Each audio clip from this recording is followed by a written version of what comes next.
Just a quick reminder before we get into the lesson to download the hands-on lab exercises that accompany this complete CCNA course. I'll include the link in the description. Also remember to subscribe and hit the notifications bell so you don't miss any of the lessons in the course. Okay, let's get into it.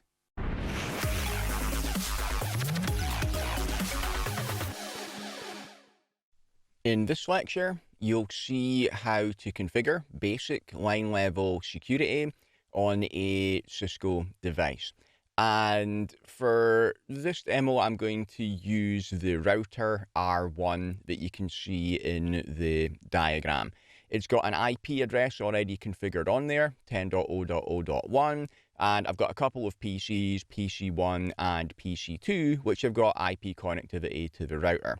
PC1 is also connected up with a console cable as well. So let's have a look at R1. So I will jump on there, and if I go to the enable prompt, so right now you'll see that I don't have any security configured on here as well. Basically, I've just configured a host name and the IP address. So when I go enable, I'm not going to be prompted for a password.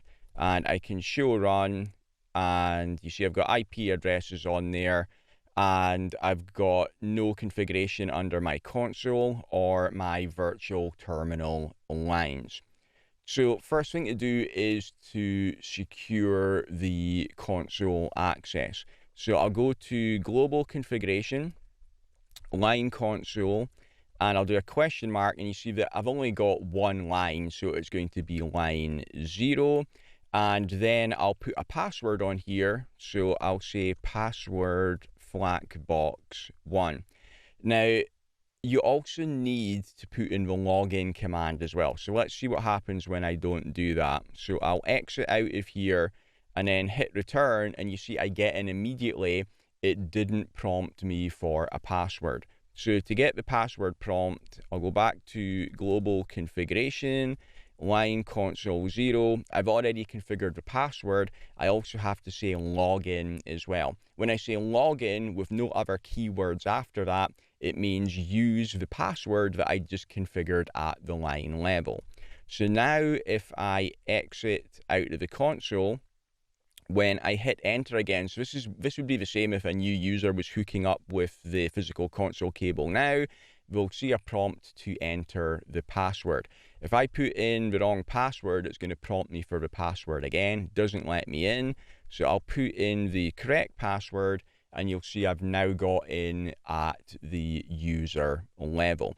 At this stage, I still haven't enabled an enable password, so I can get to the privileged exec mode with no password prompt there. Now, you saw earlier that I hadn't configured anything under the console line. I just did that. I hadn't configured anything under those VTY, the virtual terminal lines either. So if I go on to one of the PCs, I'll go on to PC1, and if I try to telnet to the router at 10.0.0.1, it's going to tell me that the connection was closed because I can't telnet in, because you cannot use telnet unless you explicitly allow it on the router. So let's do that next. I'll go back on to R1 again. I'll go to global config, and now I want to go to line VTY. The first available one is 0, and if I do a space and a question mark, you can see the highest number there is 15. So I've got 16 available lines on here, 0 and then 1 to 15. I want to enable security and enable administrators to log in all of them. So I'm going to configure 0 to 15. I'll configure a password on here. Let's use the same password. So I could use the same password or a different password than I used on the console. And remember to say log in again. And that is telnet access enabled on the router now. SSH uses the VTY lines as well, but I would need to do some additional configuration to allow SSH access. You'll see how to do that in a later lecture. So if I try on PC1 again to telnet in, you see that telnet is enabled now. It prompts me for the password. So I will enter the password, And again, I get in at the user prompt, and because there was no enable password set, I'm going to get an error message here now. So it's really important that when you want to allow telnet, don't just enable telnet access, you need to configure the enable secret as well. We didn't need to do that at the console, but for telnet, you're going to need to do both. So we'll get onto that in a few minutes. So you can see right now that telnet access is enabled. If I try on PC2 as well, it's also got connectivity to the router. So if I telnet to it from PC2 as well, I'm going to get prompted for the password, and I can also log in from PC2 if I know the password here. Next up, let's say that I want to secure this a bit more. So if I look back at the diagram, let's say that my administrator uses PC1. PC2 is just another normal user that should not have any access to the router. So I'm going to configure an ACL on R1 that restricts telnet access just to that administrator workstation at 10.0.0.10. So I will go on to R1 and go to global config, and this is just a standard access list. So I say access list 1, and I'm going to permit 10.0.0.10, which is PC1.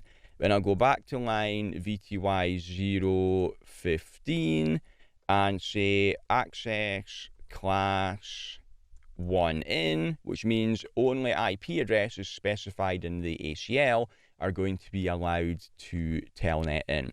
So I'll go back to PC1 again, and I will exit out of the session. I'll try to telnet in again. I get prompted for the password, and if I enter the correct password, I can log in from PC1. But if I go to PC2, notice that it didn't kick out existing sessions. It's only going to be for new sessions. So if I exit here and then try to telnet in again, I get connection refused by remote host because this IP address was not allowed in the ACL. Okay, so that was my telnet access secured, but still I can't get to the enable prompt here, so I need to set an enable password. So I will go back onto R1, and I'll say enable password FLACKBOX'S. Now, the problem with this is if I do a show run, you can see that the enable password is shown in plain text there. So if I ever do a show run and somebody's looking over my shoulder, they're going to see what the enable password is. I don't want that to happen. So do not configure an enable password. So I'm going to remove that. I'll say no enable password, and instead I'll say enable secret, and I'll use the same password again, which was FLACKBOX'2. And now if I do a show run, the enable secret is not shown in plain text, it's encrypted. Okay, so that was my enable secret set, and if I go back to telnet in again, so let's go back onto PC1. Now, if I try to get to enable, it's going to ask me for the password. I can enter the password here, and again, I'll try to do it without a typo. And there you see I got to the enable prompt. Okay, last thing to show you here, if we go back onto R1, and in my show run again, even though I've set enable secret so that my enable password is encrypted, my passwords on my VTY lines and on the console are still shown in plain text. I don't want that to happen either.